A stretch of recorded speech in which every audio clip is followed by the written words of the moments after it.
Good afternoon, Occasus. This is Smedrek here today to show you a tutorial on how to use admin powers properly. This is a video that was requested multiple times by a lot of different people, and I also feel that it'd probably be a lot more necessary because we've had a couple of abuse strings within a couple of past days, so it just makes it a lot more easier to go ahead and do a tutorial rather than sit around and train them individually. This being said, I would prefer that somebody still take over and teach new players as well as new administrators and new moderators. If no one's available, please contact me. I have no problem showing you a more in-depth tutorial than this will go into. That being said, let's go ahead and look at all the tools that we have. So first off is the ULX menu. This can be activated by typing !menu or binding a key to ULX_menu. The key that needs to be bounded to is ULX_menu. For example, my bind, when I go into this, is going to be, I will type it out in the chat so you can actually see. Bind, my key is N, skip a space, ULX_menu. Now when you use that, N can be switched around to any key that you want, but when you use that, if you notice, it doesn't say !menu. Some people don't understand that that's how that works. I don't know what else to tell you other than it's better to not have people see you open up the menu. It's way better to have a hotkey for it. So as you can see, this is, my control panel is going to be a whole hell of a lot different than everybody else's, only because I have owner and proprietor privileges, as well as development privileges for the ULX menu.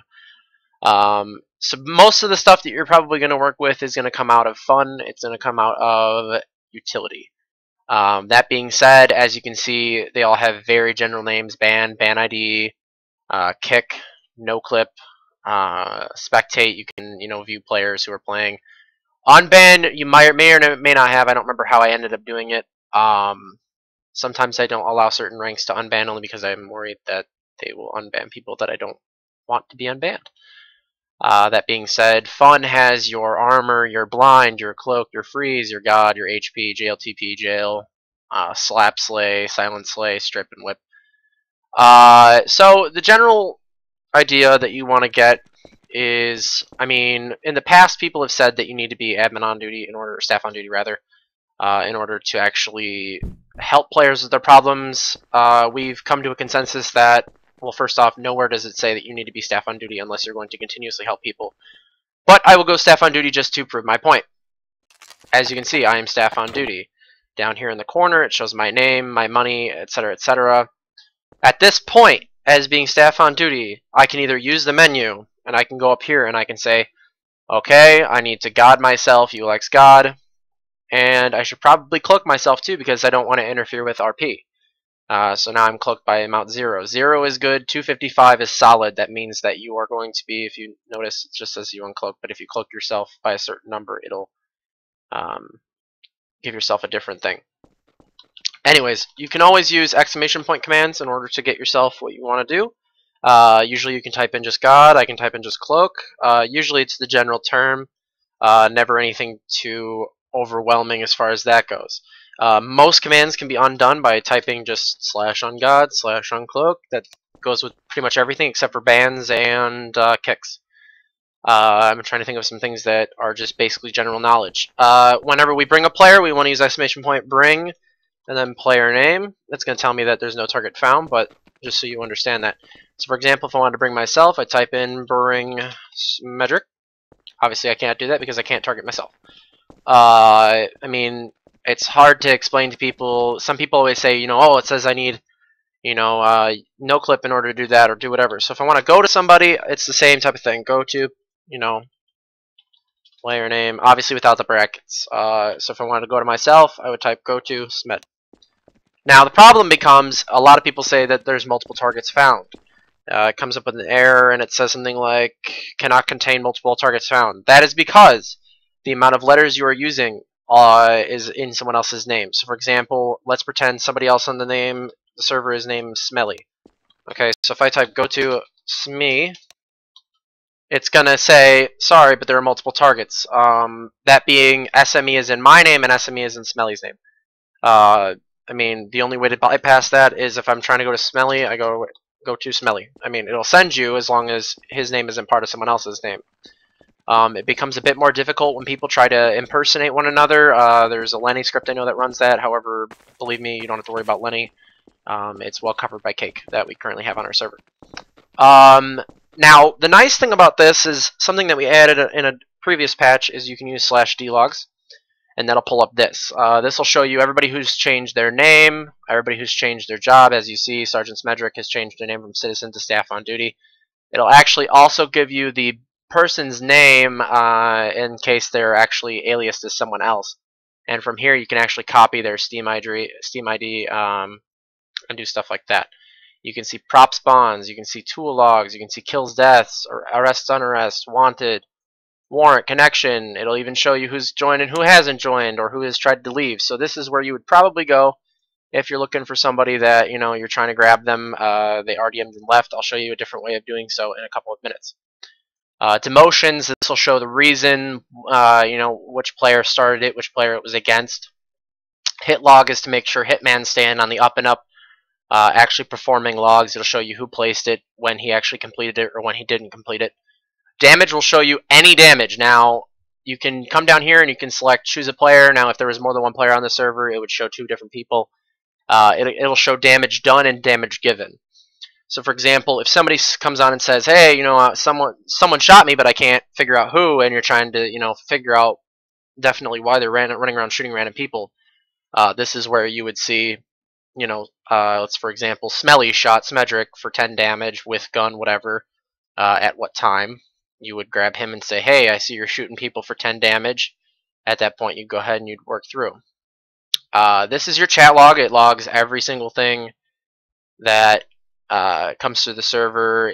I'm not sure if it's just anything near you client side, but I'm almost positive it's just everything in general. You can also save it as a TXT to your computer. That way, if you're looking to post something of admin abuse or staff abuse, you can always go ahead and post that in there. You can see what other commands people are writing and stuff like that. It helps us out a lot. This is where your commands are entered. Same thing as I said before. I mean, if you're going to help us out there, once again, save it as a TXT. You can always screenshot it. Same thing. Purchase logs I don't think actually function. Reason being is that we have a custom directory for some of the weapons and stuff like that. The pack is different. It really doesn't. It's not really, I guess, made for Dark RP. We've only edited it for Dark RP. That being said, a lot of people keep seeing messages from Cake. I'm trying to remember what the command for that is, and I probably won't remember, so it's not that big of a deal, but I'll show you the menu anyways if you can manage to find it later, or I write a thing to it. This will show you, basically, as you can see, all the, I mean, this is all of the different things that people can get kicked for or banned for. Currently, right now, for some reason, we have a forced version of CS allow Lua, so unless they're using more than one of the multiple types of things, they'll get banned. I mean, generally it'll ban them. The reason I don't want people banning players that are suspected of doing this is sometimes, I mean, if you look at some of these, it'll say this is different. Client-side Lua execution is when someone has entered something that doesn't exist on our server, which usually is Lenny or something else like that. Speed hack is already, you know, is done. This is a problem. A lot of people have been banning for this. You shouldn't be doing that. As you can notice, this could happen when it's due to a bad connection. It's just sometimes people from out of country or people from East Coast, West Coast have a hard time connecting and getting a decent ping, and it won't let them connect to the server without actually giving them console variable manipulation, and there's no reason to ban them for that. That being said, I've gone over ULX, I've gone over Cake, I've gone over that. Just a few more tips and tricks that I wanted to show everybody. As you can see, I hit my developer console. It's the tilde key. It's actually this key that I printed in chat. It'll show you everything around you as well as some things. I mean, this is all my startup shit, so it doesn't really matter. This is everything. This is your adverts that you see that pop up once in a while. But I wanted to show everybody something specific. So, for example, let's go ahead and let's grab a grenade, shall we? And we're going to pull the pin on this grenade, toss it in front of us, and we're going to kill ourselves. Now, the reason I did that is to show you the following. This will pop up. So, for example, if I say RDM, RDM, I mean, you can see right then and there, I killed myself with a suicide trick. I mean, it doesn't matter. I killed myself with something. If somebody is killed by prop push or prop spam, it'll show up like something, probably something like entity unknown, something like that. Is killed by entity unknown by entity unknown. If that ends up happening, just spectate the player. Make sure you follow them around. Make sure that, you know, they're actually not being prop killed. Sometimes people think they're prop killed when it's clearly not prop kill. It's just they did something stupid, or they accidentally dropped an entity on their head one too many times, or they were just in the wrong place at the wrong time. Deagle logs, I think, will actually also... Deagle logs, I think, will actually also record that as a kill. Yeah.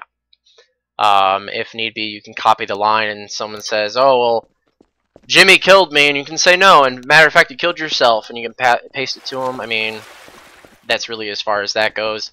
Self-explanatory, not a whole lot more else. It's good for staff abuse situations if you need to copy and paste something.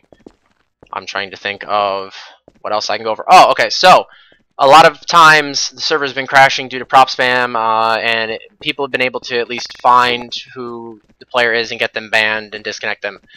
Also keep in mind, rope spam, prop spam, and threats to server are always considered permanent bans, regardless of who it is, no matter how much time they have played on the server, no matter anything. If they prop spam, if they rope spam, they need to be permanently banned.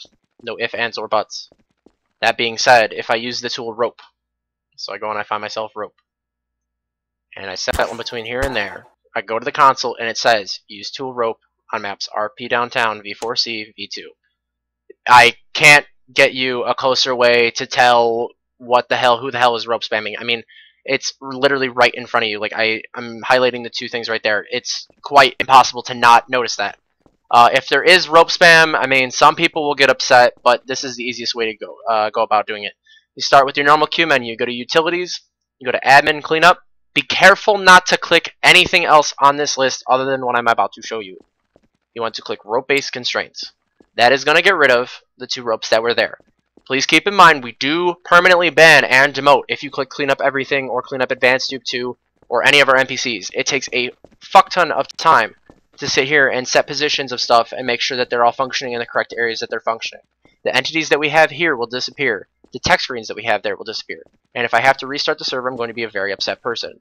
This tutorial is made so that I can show you how to do these things and you can keep yourself on the up and up. That being said, let's pretend for a moment that I'm going to prop spam. I have spawned a ton of frickin' gates in front of me, as you can see. Now, player A says so-and-so is prop spamming. You can't manage to find out because now the server is starting to crash and you don't know what to do about it. You hit your tilde key, or you can go to your D-logs. I prefer the tilde key at this point. You can now see that I'm spawning a crap ton of random props. Sometimes you kind of have to use your mind and say, you know, is it just somebody spawning a dupe? Is it somebody building a base? Or am I actually dealing with a prop spammer? That being said, I'm going to go ahead and delete all these real quick. And I'm going to spawn something that normally is something that's used to crash the server. It's these chairs. Now you come down here and you say, okay, this person's building a base because they're using the storefront templates. Well, hold on a second. This person's spawning tons of chairs? I mean, what are they using these chairs for? And that's kind of how I base it. I say to myself, I look at the recent players and I go, alright, let's go ahead and let's spawn these. And I go, man, this guy looks like he's building a base, but this guy is using gravestones? You know, why is he using gravestones? At that point, you're going to use your exclamation point kick, and you're going to type in the person's name. I'm not going to kick myself because that'd be just stupid. I'd end up having to restart this video. At that point, I mean, the next set that you want to do is you want to get rid of the disconnected player's props. That is done through the Utilities menu again, not through Admin, but through Falcos Prop Protection. Click on Admin Settings, click on the General tab. Delete disconnected players' props. It'll pop up on there under the little reputation bar, unfortunately. It's kind of, you can't really see it. I'll click it a bunch of times so you can see it pop up there. That will remove all disconnected players' props. That way, if somebody is kicked, you can go ahead and do that. Now, you have two choices. If I kick somebody, you can grab their Steam ID through D-Logs, but you can also find them in here. I mean, I'm trying to see if I can find myself connecting. Yep, it'll show up like this, but it'll say, instead of joined, it'll say has left or disconnected. At that point, you grab that.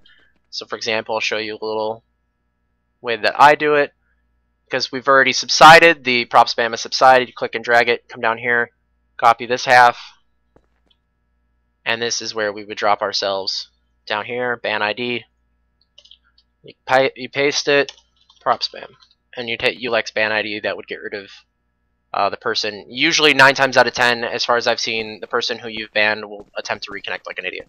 I don't know why that is, but it just is what it is. That being said, I can't think of anything else that necessarily needs to be talked about during this video. I mean, chat commands are as far as they go. The different things that pop up there are what they need to be.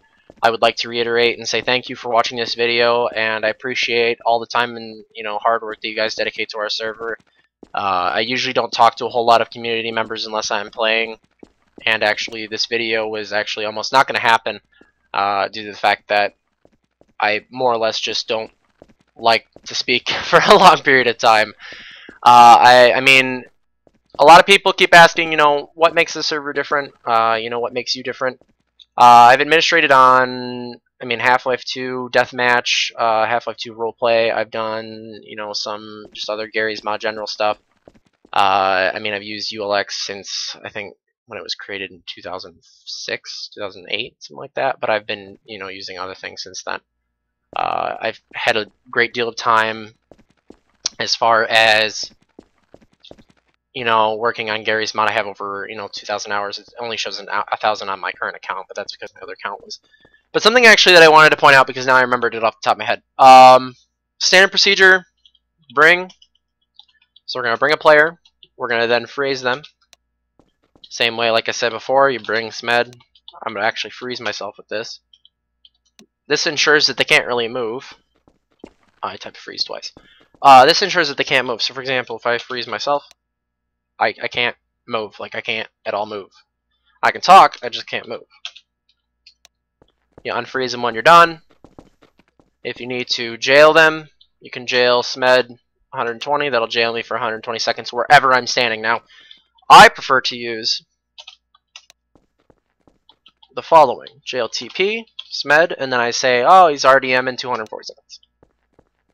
This is a good way to stop someone who's mass RDMing or get them away from the general public. Now, mind you, they're probably going to shoot you. If you know they're mass RDMing, see a string of kills that makes 0 sense, you strip them. Problem with that, you have literally just completely fucked yourself over if you are going to actually provide any sort of help to them afterwards. So for example, if they're just under suspicion, do not strip them. It does remove them of literally everything. As you can see, I'm pressing keys. I have nothing. I don't have keys, I don't have a phys gun, I have nothing. It's a pain in the ass to deal with. The easiest way, if there's not a head administrator online, easiest way to do it is just have the player suicide and you're responsible for whatever they lost. Few more notes. What I'm doing right now is actually really bad. Don't do that. Make sure you're cloaked. Don't have a phys gun out because everybody will see your big light. This is wrong. I see a lot of people doing this all the time. Oh, I'm gonna go ahead in here and spectate what the people are doing. No, get the fuck away from everybody else. You're not playing staff on duty to spectate people and to bother players. If I were to be standing inside this doorway, you would have frozen me in place for about 10 or 10 seconds if I was just looking around going, I wonder what people are doing in here. If I'm inside of you, I can't move, and that is called disrupting RP, and we're going to start cracking down on that a whole lot, because it's getting to the point where even myself, I'm getting blocked by admins flying around. If you're going to be doing something, and you're waiting for an admin call, you're listening to music, you're playing World of Warcraft, whatever the hell it is you're doing, you come over here, you drop yourself off, and you wait. Eventually, chat will come up, and they'll say, admin to me, RDM. Oh, okay, go to Smed. Alright. So now I went to Smed, or I can bring him. So for example, let's pick somewhere decent. Right here is a good spot. Bring myself. Okay, so here we are. Now I'm going to talk to you about your admin situation. Standard procedure, like I said, if the player is being complacent, there's no need to freeze them. If players can be complacent, there's no need to jail them. I would prefer that we give warnings over all else. I don't like kicking and banning players for stupid stuff like NLR and whatnot, especially because we have the NLR script. I guess that'll go ahead and end it. I appreciate it, and I hope everybody continues to play in Occasus and we become, the next big thing. That being said, our ranking was at 200 in the past week and a half, and we've actually been quite close to that again with this, this past week or so. And I hope I can see a lot more of you guys on the server. Anything that's not covered in this administration video, I can definitely go ahead and make another one and probably use a Dropbox or a YouTube. I haven't decided yet. As for right now, I'll go ahead and sign off. This is Smedrek, one of the Occasus executives. You can reach me at my Steam account on Smedrek. Please be aware that if you haven't talked to me beforehand, I probably won't add you, only because I get probably somewhere between 20 and 30 friend requests every 6 hours or so. Anything else that's prospective needs to be placed on the proper formats under the page. Users aren't required to watch this video, etc., etc. But thanks for watching, guys, and I hope you have a good rest of your day, and I hope to see you around on the server.